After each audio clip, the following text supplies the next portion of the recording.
I'm so glad we could be here. Welcome, everyone. My name is Julia. I'm one of the facilitators in the Spokane Sangha, and I'm so happy to be here on this beautiful Friday, February 20th. And I'd like to invite us to um, come into the body to initiate our practice. And so what I'd like to do, I'm sitting in my studio chair, which I really love. It's nice and it's a hard chair.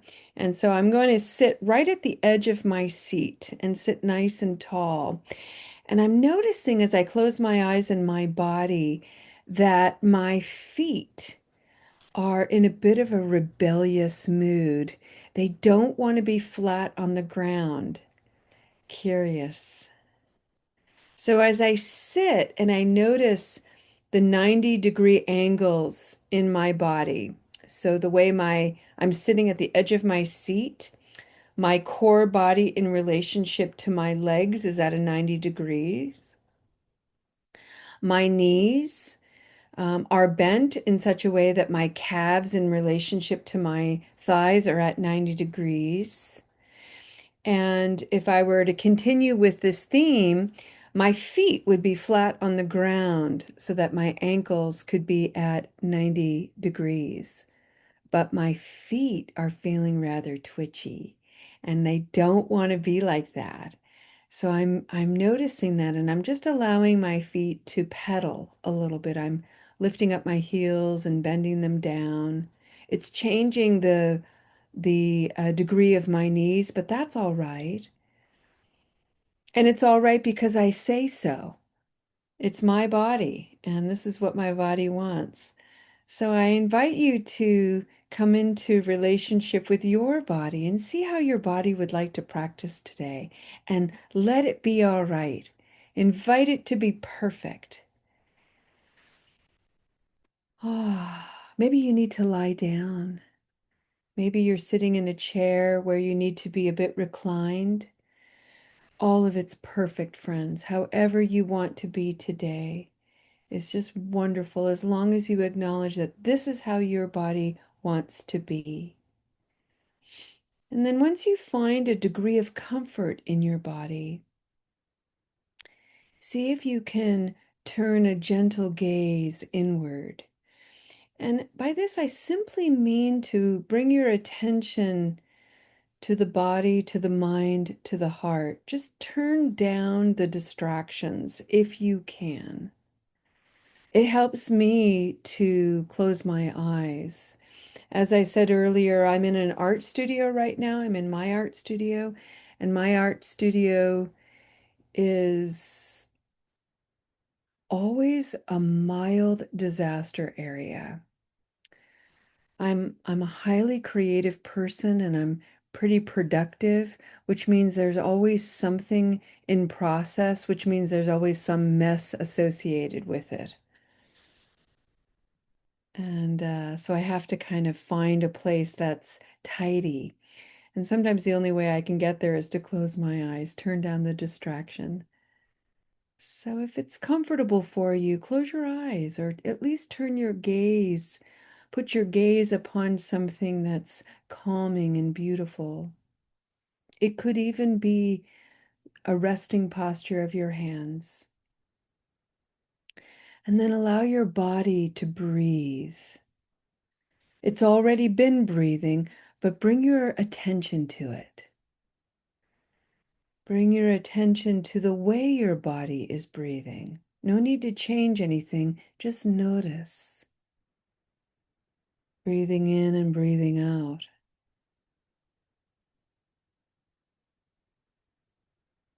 Friends, for the month of February in the Spokane Sangha, we have been exploring the second noble truth of Buddhism, which is that there are causes and conditions to our discomfort and our comfort.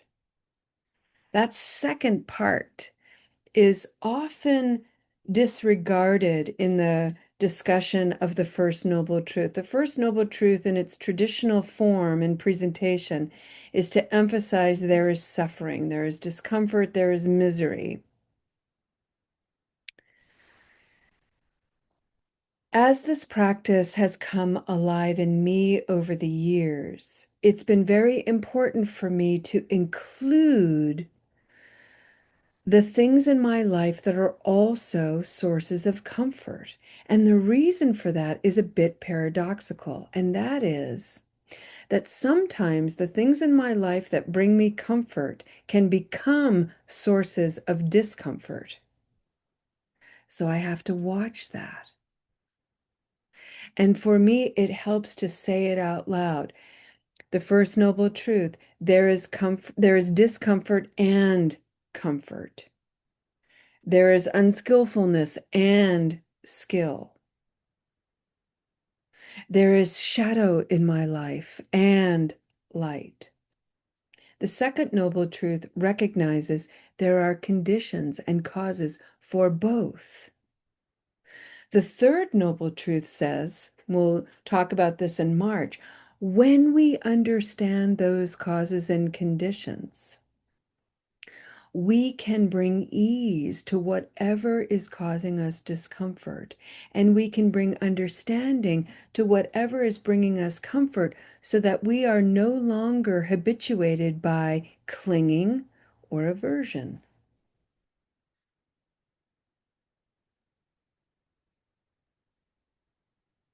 Yesterday, I brought forward one of my favorite mantras. It's actually an instrument of peace, a tool of mindfulness, and it's called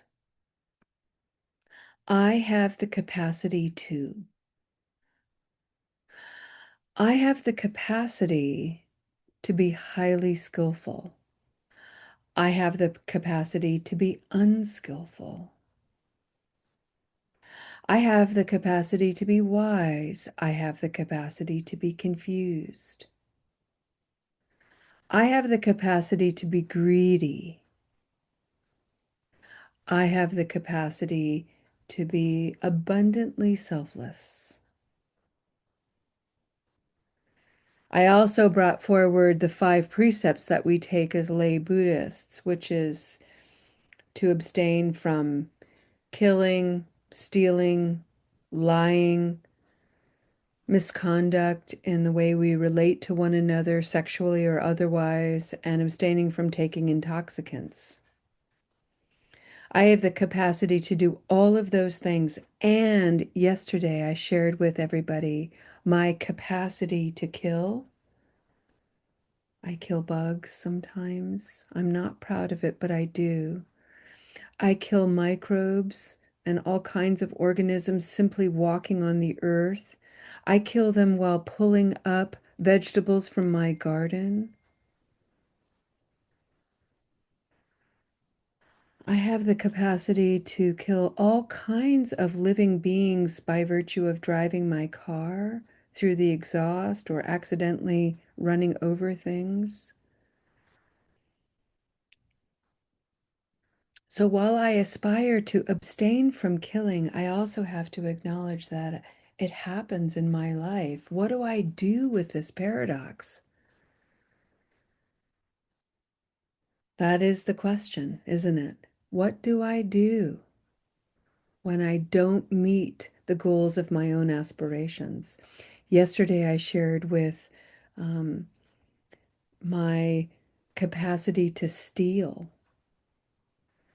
And this particular vow to abstain from stealing is focused mostly on stealing material goods, taking what doesn't belong to you, or borrowing something and not returning it is a kind of stealing.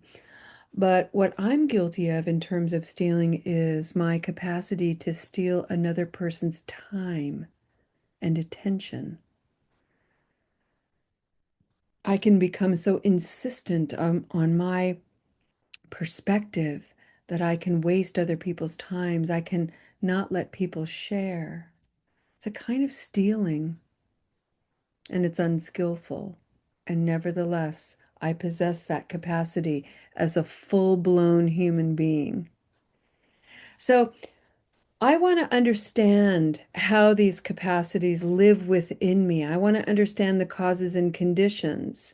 not only on an intellectual level, not only as a way of acknowledging and writing out my lists, but as a way of informing my heart, which enables me to enact change. It enables me to enact options. It enables me to see with new eyes and see different choices I can make that will better meet my aspirations. One of the things that comes up with this particular practice is the habit energy of identifying all of our negative qualities, almost like a laundry list. Wow, I have the capacity to lie. I have the capacity to steal. I have the capacity to be unskillful in my speech. I have the capacity to on and on and on, all in the negative. And all of that may be true and not the whole truth. So, what else do we have the capacity for? And this is the invitation to remember all the positive qualities too.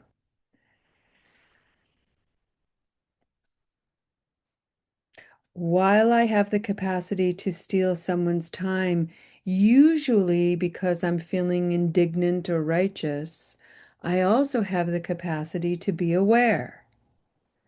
And I have the capacity to self-reflect so I gain understanding.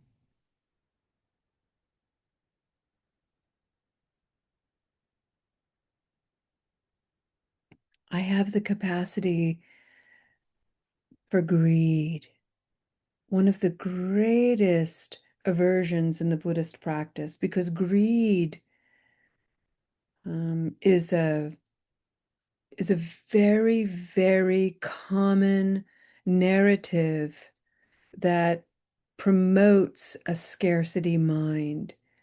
The greedy mind is a hungry ghost. It can never get enough. My capacity for greed stirs up and empowers this inner critic within me. It's actually a very strong ego part of me that is forever suggesting the ways that I'm not enough, the ways I don't measure up, the ways I need to do more and more and more, the ways I'm not farther along, I'm not skilled enough, quiet enough, talented enough, popular enough. It's all greed.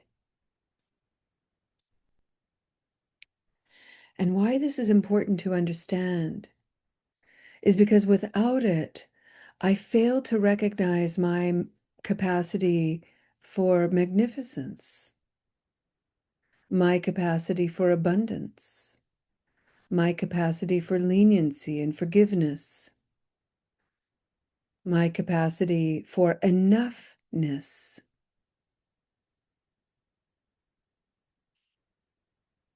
Today, friends, in the silence that follows, see if you can allow the words, I have the capacity to settle in your mind and heart and see what comes forward. And if something negative comes forward, invite that to be perfect. That's absolutely a-okay. And see as part of the engagement of understanding the cause and the condition of that, if you can invite its opposite condition. So whatever negativity is coming forward, what's its opposite? And what are those conditions? What are those causes? And this helps broaden the perspective. It's not negating the perspective, it broadens it. I have the capacity for greed. Yep. And it comes in many, many different forms. And I have the capacity for sharing and abundance, and it comes in many, many forms. The bothness of that makes the whole of me.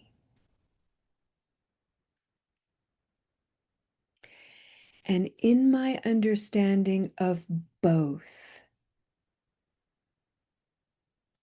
I gain access to my personal empowerment, the reminder of my self-agency, and I also gain access to the reminder that I am here to do less harm. So when I look at either side, the negative side, the positive side, which side produces less harm in my mind and heart, and by extension, in the minds and hearts of others? That is my single aspiration.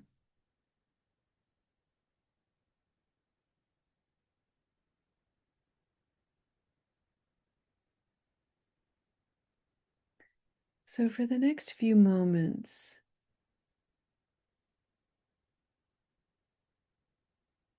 allow your minds to wander. I have the capacity to, and allow something to reveal, and invite a gentle curiosity, a gentle wonder of the causes and conditions of that, and see where it takes you. And enjoy this time of reflection.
Friends, I'd like to take a step toward the conclusion of our meditation today with this gentle reminder.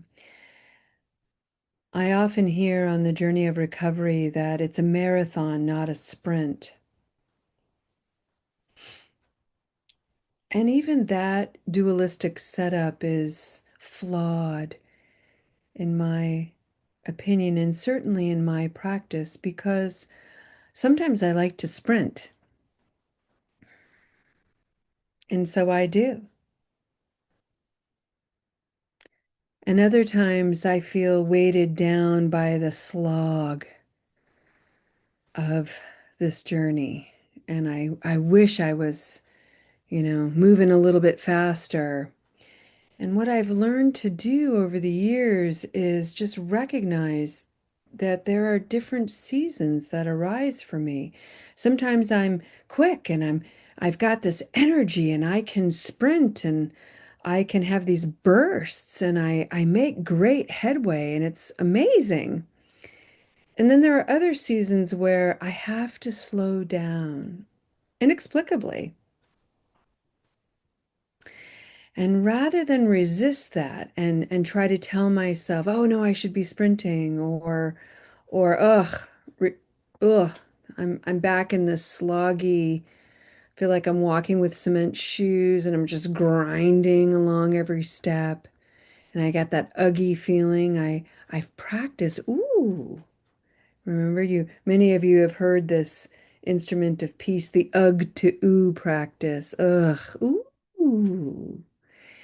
And in this slowing marathon thing, I get to learn about a different kind of pacing. And I notice small wonders and I take stock of all kinds of things. And it gives me pause to look back at how far I've come and to remember that what I have going forward, I have all these tools now to go forward, making the way a little bit easier and a little bit more interesting. And so rather than tell my mind, this is a marathon, not a sprint, I'm going to speak to the heart and say it's both.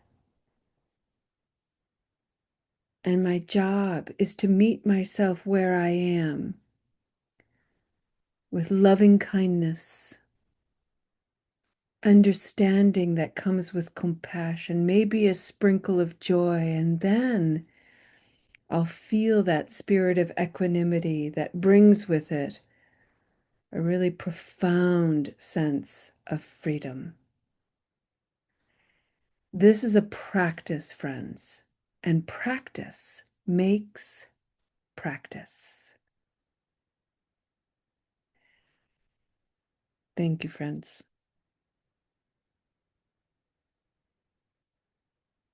Do just a moments of integration, and then we'll do just a couple of announcements, and then we'll have a dedication of merit. Today we had the, real opportunity to hear someone reflecting on a statement that works with the instrument of peace. I have the capacity to do harm. And the reaction to that is I'm going to remove myself, therefore, from situations where the potentiality is to do harm. And that is absolutely true and not the whole truth. There it is again, right? I know. I love your smile. Thank you for giggling about that. Yeah, because that's how we can treat that. Just looking at that impulsive, well, fine, I won't get involved because the last thing I want to do is any harm. And so then we can apply the instrument of peace of like, okay, well, that's true. What else is true? What am I missing?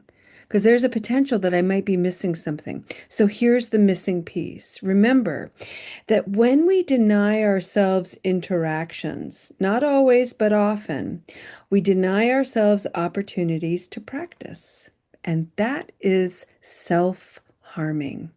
So while we may not be doing harm to others, we're doing harm to ourselves. We're denying ourselves opportunity to practice the Dharma, and that is harming. Just a little take home. Everything can be framed in practice. That's why practice doesn't make perfect. Practice makes practice. That's all it is. It's just practice. So keep going, sprint and slog, isolate and be out there. Do all of it. And as long as you bring your impeccable awareness to it all with a little bit of gentleness and curiosity, I promise we're going to be all right. Friends, please check out the chat. You can find our link to Soul Center. You can find all of our wonderful recordings there. Email me with any questions or concerns. As I said, if you want to join our online sound bath tomorrow, please do.